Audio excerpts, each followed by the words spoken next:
This is all very exciting today as I am speaking to someone who is so hotly tipped for greatness. She's amassed over 200 million global streams, has her very own book club, and can even boast that Taylor Swift is a massive fan. Please can we welcome Maisie Peters. Hello, Maisie. Hello, how are you? Really good. Whereabouts are you right now? Bedroom, bathroom? I'm in a bedroom, not my bedroom though. I'm in one of my housemates' bedrooms, but it has better Wi-Fi than mine, so I've stolen it. Fantastic. It's all about the Wi-Fi in 2020 and Always. 2021, isn't it? Hottest commodity. So I was looking at your Twitter this week, and I think that you have won the whole how it started, how it's going post. The picture that you posted was you when you were 16 years young in your yearbook, wanting a number one single, or was it people had said that you could have a number one single? I think I was hotly tipped for number one single in the yearbook. Yeah, and now you've got an iTunes number one, all in the space of 4 years with a pandemic in the middle. Does it feel real? Yeah, no, crazy. I mean, very unexpected and like a wonderful, hilarious thing to happen. It was just totally down to my fans, and it was just a very like group effort thing. But no, definitely wild. I still feel like I'm the 16-year-old in the yearbook, so that's very strange. Well, you haven't changed a bit facially anyway, so that's always good. But you did start off as a busker, and then you were seen on your YouTube channel. So basically, you're like a female Justin Bieber. Was that always the hope then when you set up your YouTube channel to be spotted on there? Or was it just like so many teens do, something fun to do, have a laugh with your mates and stuff like that? Yeah, no, it was definitely just the having fun. I really had no ambition, I don't think, for the YouTube channel. I was just doing it because I had all these songs and nowhere to put them. And I had a couple of friends online who had YouTube channels, and I just thought it'd be a fun thing to do. So I just really started it, and I would film everything, and my mum would like press play sometimes, and yeah, just edit everything at home. And it was very homemade and very wholesome and good times. And then, but from that, my manager found me, and then I got to where I am now. So it's really a crazy thing. It is, and a roller coaster as well. And you say that your sound is kind of emo girl pop. I mean, what is that? Can you elaborate on it a little bit for me first? Yes, I mean it's more of a movement, it's more of a feeling. No, it's I guess it's kind of hard to describe. I coined it for exactly the question of like, what does your music sound like? But I guess it's kind of rooted in like singer-songwriter, folk pop-esque world. It's normally quite sad. That's where the emo came from, not like the Fall Out Boy world, although that's also a great world that I hope to inhabit one day. And obviously you started at the age of kind of 9 writing and stuff like that. Has your music and everything changed since with you as obviously you've grown up? Yeah, definitely. I mean, I started writing when I was, 9, 10 about divorces that I was just not having, and men I was throwing in the creek that I don't think I was doing that either. Wow. And then I've been writing ever since then, and now I'm 20, so it's really arguably a decade, which is crazy.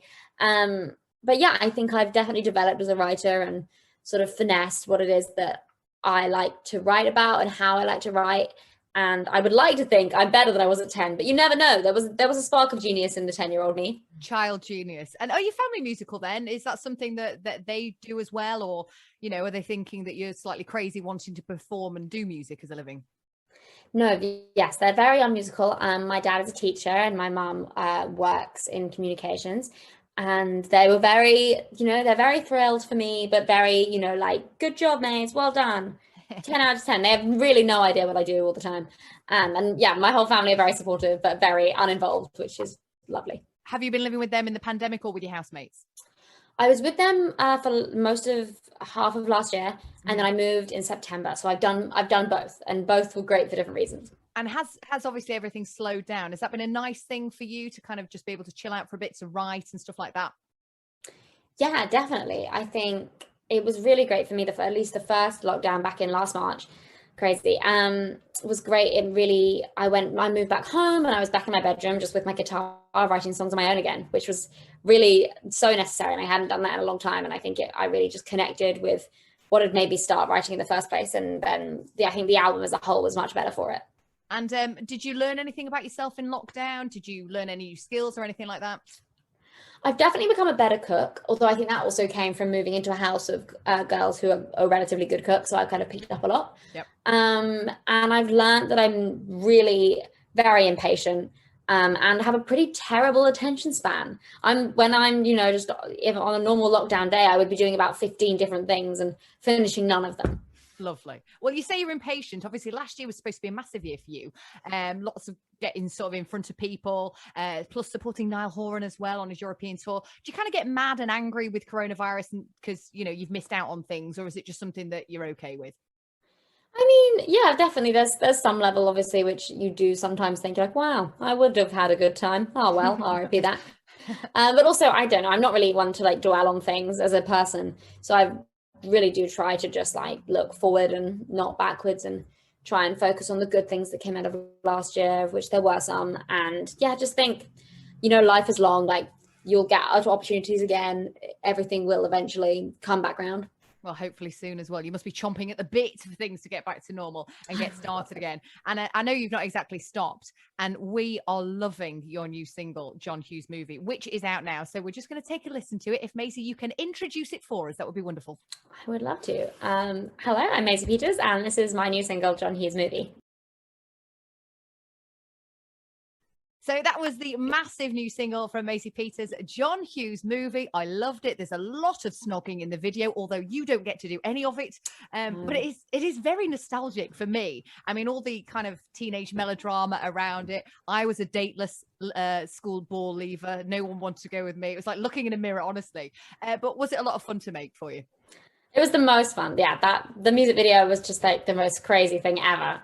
But it was so fun, and the cast were amazing, and it was a crazy day of like 6 a.m. till midnight, and cheerleading and hearts and fake blood and prom. Super fun. I mean, is it autobiographical in any way? I mean, apart from like the ripping hearts part out, is it more fictitious, or is this something, because I know you like to storytell in your songs and things like that? I do. The song itself is autobiographical. I mean, I think was written about a house party that I went to at the time when I was 16, and get exactly the teenage melodrama of like, nobody likes me. I'm gonna walk home on my own, really dramatically, which is iconic from me. But the music video, I haven't ripped out any boys' hearts in, physically, maybe emotionally. I don't know. You have to ask them. But trample all over him. Yeah, haven't done that since this video, so that was super fun. So you do have this major storytelling vibe in sort of the music that you've already released. Is this kind of something that's going to go on and be kind of your thing, the observational and the storytelling? I think so. I think I've tried to do that in all the music I've released so far. And it's what I love about music and other people's music, is when they tell like a really vivid story that I can just like picture.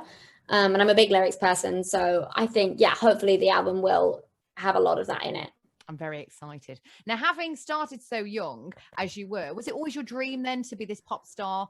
And where do you want to go from here now? Because you've obviously you're on the horizon of brilliance. So where would you like it to take you?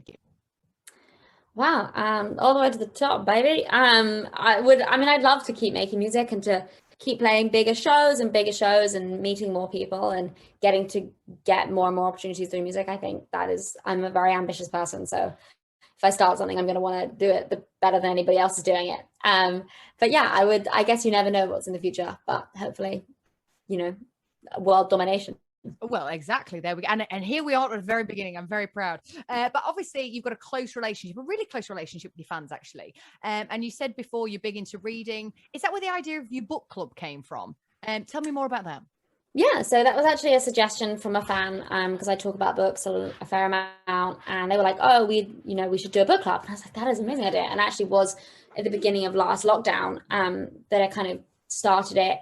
And yeah, it's just been amazing ever since, really. It's like a very different thing for me, and it's really nice to talk about something that's not myself. And it's really cool to get to interview authors, because that's a very different skill set. I'm very used to being interviewed. Yeah. Interviewing is much harder. So yeah, it's been really, really fun. And we've just started our new book for this month. I think it's called Love and Water.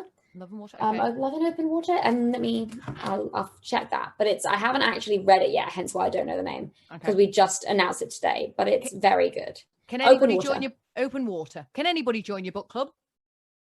Anyone can join a book club. It's for all. We don't discriminate. Any reading ability. Even I've had people join and be like, I read like the first half of this book and it was really good. And I was like, amazing. Like, it's for all types of readers. Very inclusive. We just want to talk about books and have fun times. Because apparently reading is the most popular pastime and hobby in coronavirus. So you are very on trend right now. Love that. But there's so much obviously going on at the moment with coronavirus and the pandemic and things like that.